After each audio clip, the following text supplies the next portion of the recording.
It is the final word, Sri Lanka Australia Daily, day one here on the roof at Galle. Adam Collins with you, Bharat Sundaresan with me for Maurice Blackburn Lawyers, Australia's #1 plaintiff law firm, doing their good things since 1919. We're sat down. We're sat down because it's been that kind of day.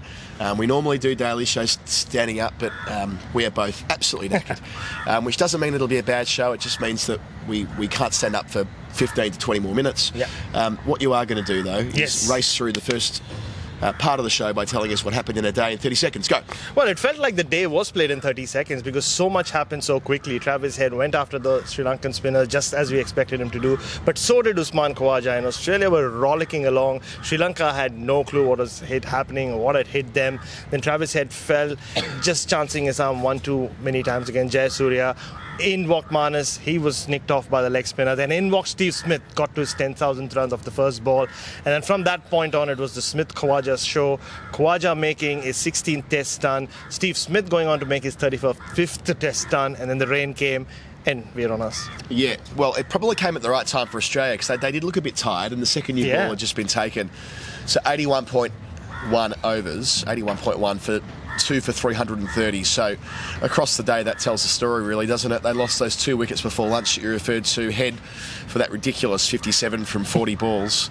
A 92 run stand in the first hour of play to start a test. I mean, the reality is that had Head batted until even 90 minutes into the session, he would have had 100 before lunch. And in Labuschagne, he played at one he didn't necessarily need to. Looked good until that point, which was more a function of Van der Sar just changing the dynamic, but only for 4 or 5 overs, really. Then they got into a groove after lunch. They added 49 runs in 30 minutes after the long break, with Smith using his feet so exquisitely before lunch, though. And let's start with the 10,000 run milestone. First ball, nudged to mid-on. Off he took, made it through comfortably, and that was that. After so many words were devoted to what wasn't at Sydney with him and the 9999 that he started the series on, doing it today as acting captain. He's got a batting average of near enough 70 as captain. It almost felt fitting that it was a team playing under his leadership when he would reach that milestone. Yeah, and also to do it in the subcontinent. Yes, it would have been special if he got there at the SCG in front of his home fans and on his home ground. And in a weird way, he got it in front of as many Australians who were here as there were at the SCG, or so it felt, considering how noisy the Indian fans were in Sydney throughout that test match, throughout that series, really. So it was 80% Australian, the demographic of the crowd here in Galle, and he didn't want to waste too much time. He didn't want to waste too much time talking about it. Every time he was asked about it in the press conference or in every interview since that Sydney test. But here, first ball, just pushed it, scrambled across, big hug to Usman Khawaja. And what an achievement. I thought it was just, in that moment, it was a celebration of doing it your way, right? He decided, he went down a path where he said, look, I'm going to bat the one way I know, and he keeps changing it in between innings, in between games, in between series, like only he can. And I've always said there are so many batters around the world who could be an easier role model to have, but I think Steve Smith is a great role model to have. But nobody can replicate what he's done, and he's stuck to his way throughout. You can start singing My Way if you are listening to this, or tune on that song as soon as you're done listening to this, because he's done it his way. Yeah, look, and the thing about today's contribution, and Smith goes to bed tonight on 104 from 188 balls, Khawaja down the other end on 147, we'll come to Usman in a sec, was that he looked youthful. I found myself thinking that repeatedly, like, it was a boyish pizzazz about the way that Smith batted, and I think mostly that comes down to the footwork that he displayed to the spin. Now, of course, that was a moot point for the majority of the home summer because it's Bumrah and the rest of the Indian seamers for the most part. Yeah, spin was a factor to an extent, but not a major factor, not at all actually, when you consider that Jadeja never really got his claws into Australia. Ashwin only played 1 test match, and Sundar wasn't a huge factor when he played either. But here, where it was going to be, well, both teams going for 3 specialist spinners, it's most unusual. And Smith came out with a clear plan. After lunch, when he put the baggy green on, that first half an hour after lunch, Smith looks like I was watching a 22-year-old. It was the way he was dancing to the pitch of the ball, racing between the wickets, and it might be partly the affect of having the baggy green on. But still, that was, to me, at different points, Smith looked quite old in the last couple of years, looked quite knackered. which contributes to why at different points it looks like he may well be in terminal decline. But he's made 3 Test hundreds in his last 4 Tests now. So any suggestion that he's in that more problematic part of his career have now been dispelled. He will get to choose the terms upon which he leaves the Test arena, and that wasn't certain. As recently as, I would say, the Adelaide first innings caught down the leg side, I reckon at that particular juncture, it's maybe Smith doesn't get complete carte blanche control over the end point, but now you press fast forward 6 or 7 weeks and he absolutely does. So does Usman Khawaja. And before we get to Khawaja, and which is what I was going at when I said it was, in a way, it was not the worst thing that he got to his big milestone in the subcontinent, because as well as he's batted in Australia and as much as he's dominated in England and everywhere else around the world, I still think some of his iconic innings have come in the subcontinent on turning pitches. And you spoke about the footwork. Look, yes, it was a slow pitch, but like Usman Khawaja said a few times after the day's play, it was still turning. It's still Galle. It wasn't 100% easy for batters to just go out there. And Prabhat Jayasuriya was still landing it, and we'll come to Sri Lanka and the mistakes they made later. It was still challenging. And the way he just took on the spinners, 47 or 47 he was at one point. And when Van der Sar was bowling, he saw that the leg breaks were turning big, so he kept jumping at him, taking him on the full, flicking him away. How often did he flick Van der Sar for 4, which meant that the leg spinner was bowling with the deep mid-wicket. That's how much Steve Smith was dictating terms to Sri Lanka and their spinners. And you're right, I mean, it was like, it was 100 which, you know, if you take the context of 10,000th run away, it was like watching Michael Clarke at its peak. Yeah. Right? There were similarities to Clarke. Yeah. I thought that too. The way he was dancing. And look, the other thing that Smith does well, he doesn't telegraph his punch with his dancing. He goes quite late, but his feet are so quick that he can still get to where he needs to be. Yeah. So it's not like some dancers who like to go, they go early and they know, and it's bowlers can adjust and can send it wide. I think about like Dean Jones, you know, a great dancer at the ball would get to the pitch more often than not, but it was clear he was coming. Smith, perhaps less so, and that's part of the deception. Well, all that talk of dance and My Way, you know what's going to happen. They're going to listen to us and then tune on My Way and dance to it now, because you know that's the way to celebrate Steve Smith's 10,000. Do you know that given you follow Hawthorn now, when Jason Dunstall played his last game in 1998, he was chaired off VFL Park to My Way. Oh, lap of honour. Oh, there you go. Yeah. Well, maybe that's what you should do.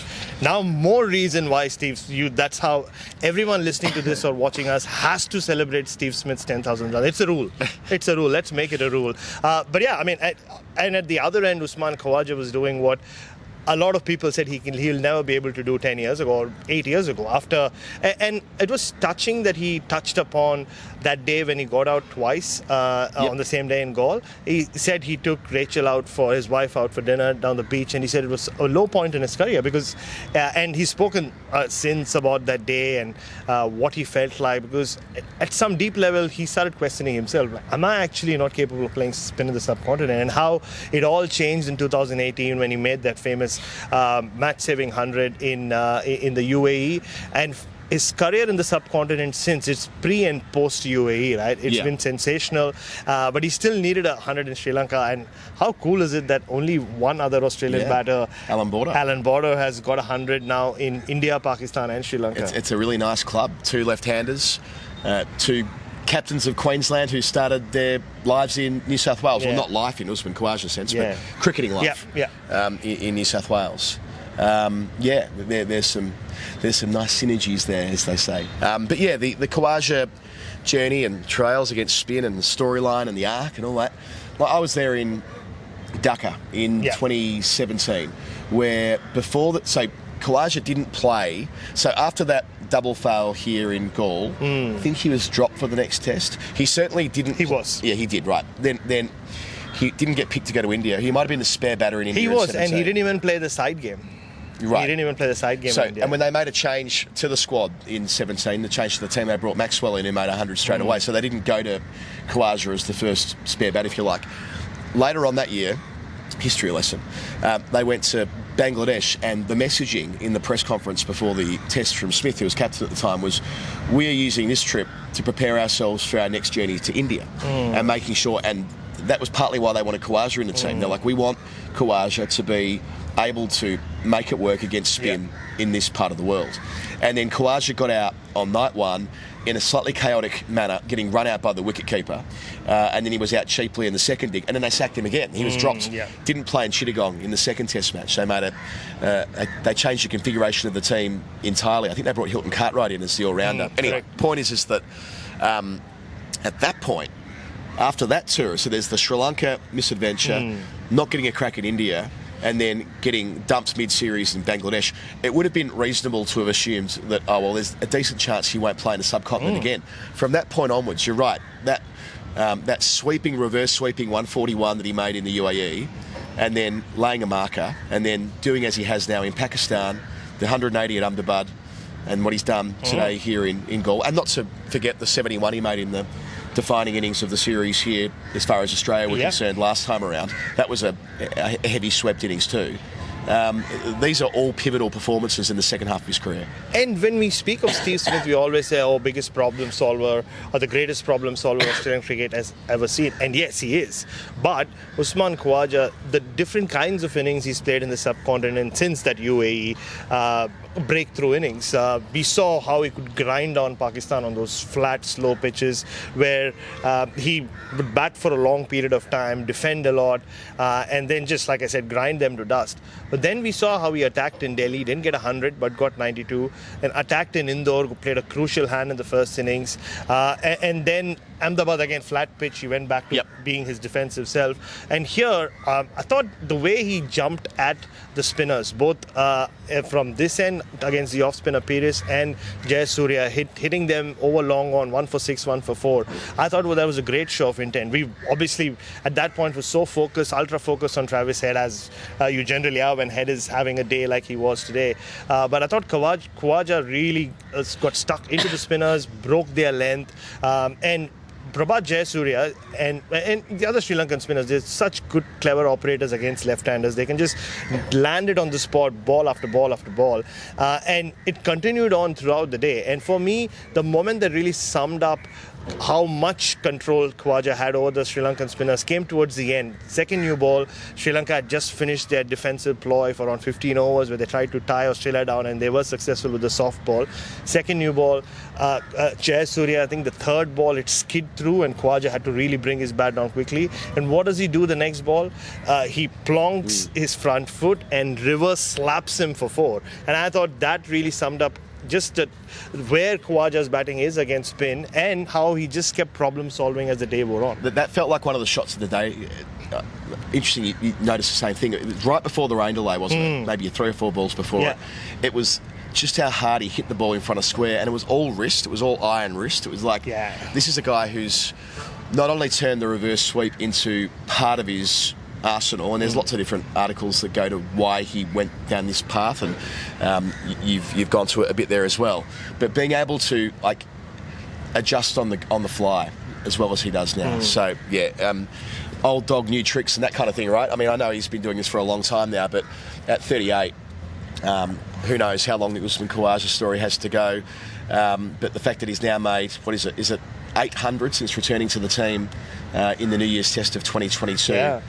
It's quite the story. So Usman Khawaja will return tomorrow on 147. Yeah, and those two are not done. And just to put why we are so knackered into perspective, apart from all the 1,000 gigs Adam and I do between us, it's been incredibly humid. And Usman Khawaja, who doesn't sweat too much, just mentioned in passing there that that middle session was really difficult, but the first session, it was 80% humidity there. So it was a really difficult day to be out there batting. He cramped once. I mean, in his hamstring, he needed some pickle juice, but that's it. So an ode to his fitness as well at 38. He said he doesn't bother him much, but it was so muggy, and you just knew it was going to rain at some point. It wasn't a heavy downpour. It came when probably Sri Lanka were happy it came. So the over rate was sensational. They just had 8 and a bit overs to go. But still, it felt like for Sri Lanka a day which could not have ended sooner.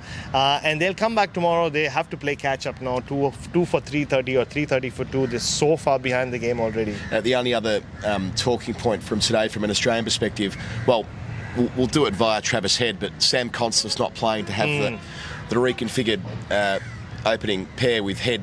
And that was always plan A for Australia in Asia in this trip, wasn't it? I mean, if not for Constance, it was a fait accompli that it was going to be Head and Khawaja opening. Yeah. Then Constance straight up, and it's like, well, maybe we do this other thing. But yeah, I think that what was lost in all of this was that they had they telegraphed, they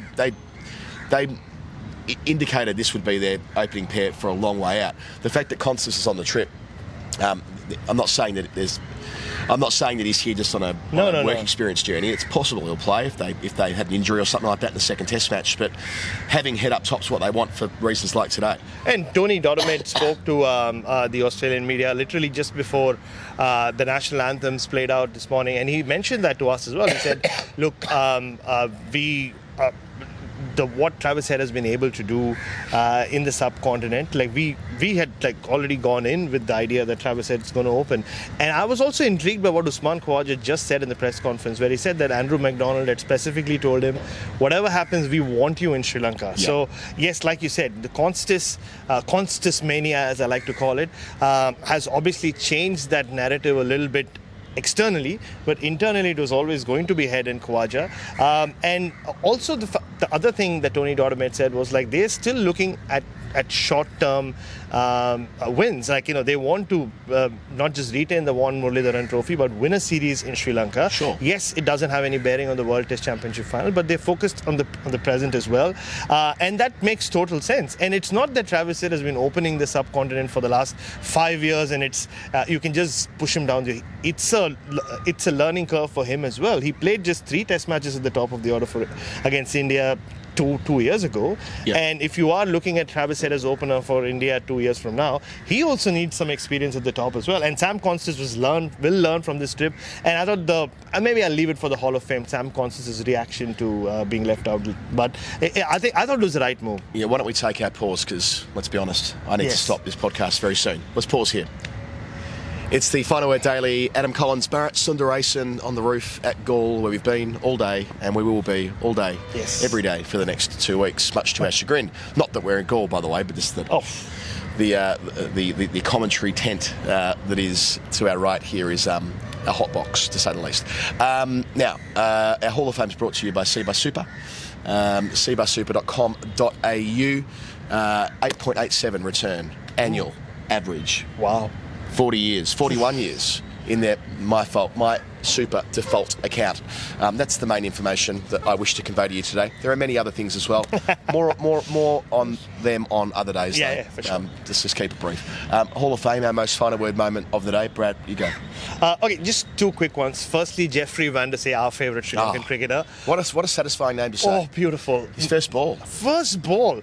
I called it the nearly ball of the century because it did everything that Shane Warne delivery to Mike Gatting did, except hit the top of off. Yeah. And it wasn't Mike Gatting on strike, it was Manas Labuschagne on strike. But would it have, and you have to wonder, would it have had the same impact that Warne to Gatting did? Would we have been speaking about this ball for 30 years from now? Would we have been playing for the Vaughan Muralidharan Van der Say trophy in 30 years? You wonder. And that was... What I want to know is, why is old Jeffrey Van der Say having to wait 3 years between Test matches? I thought he was impressive on debut. I know he's in his 30s and he's not a player for the future necessarily, but still took a 6 for against India recently. The guy can seriously bowl. But yeah, his first spell was his best spell. It was. And it got harder because it was taxing conditions. But yeah, his best ball. We saw it another ball of the century contender. Gosh, I'm going to be stretched here who it was. Javendra Brishu. Yes. To Brad Haddon in 2015. The first test I ever commentated on, actually. Oh, right. In fact, I was on air. Oh. I called that wicket at Dominica in 2015, and we immediately described it as the ball of the century. Yeah. Little did we know it was the same. It was the anniversary of the Warne ball. Oh, really? We were kind of doing it in a piss-takey kind of way, but then all the newspapers picked it up. It's like, oh no, it's the ball of the 21st century or whatever. Yeah. No, but that ball today from Van der Say would have been. It would have been one that would have gone around the world time again. Oh, very much. Not to be, sadly, for him. Yeah, and the other one was Sam Con. And just on Van der Say, just quickly, Sri Lanka had opportunities. Like, it's not that they had overall terrible day. I thought they bowled okay and they just dropped catches, DRS, so they messed it up. And we should have said that at the start. Yeah. 2 times they didn't go to DRS that would have brought wickets. One when Head was on 20 odd, and one was Khawaja on 50 odd. Yeah. One caught behind, one leg before. 2 drop catches, including Smith. In fact, this will be my Hall of Fame. Smith was dismissed on 9999.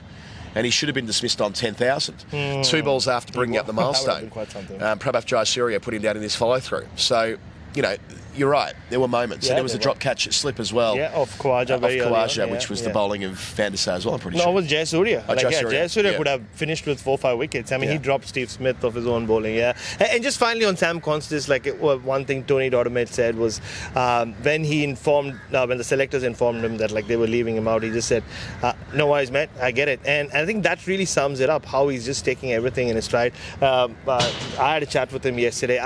By the way, I'm officially his hair expert. He's come to me, he asked me for hair advice, so I've taken over. So you know what he's going to end up with. Because he did tell me that apparently he had a really long mane till a few years ago. Oh, right. And in his case, that means when he was a kid, because he's still a kid. Yeah. No, I think it told me everything you wanted to know. And also, he was the first one to walk up to the English family as they walked to the middle for the baggy green presentation. He gave them all a hug. So there's so much to love about this kid. Well put. That's it. That's the Hall of Fame. Thank you to Maurice Blackburn Lawyers. Thank you to CBUS Super for having our back. Thank you to all of our patrons. For all the people that said nice things today about the other work that I was doing, very grateful for it. I just need to go to bed for approximately 12 hours. Love to you all. Good night.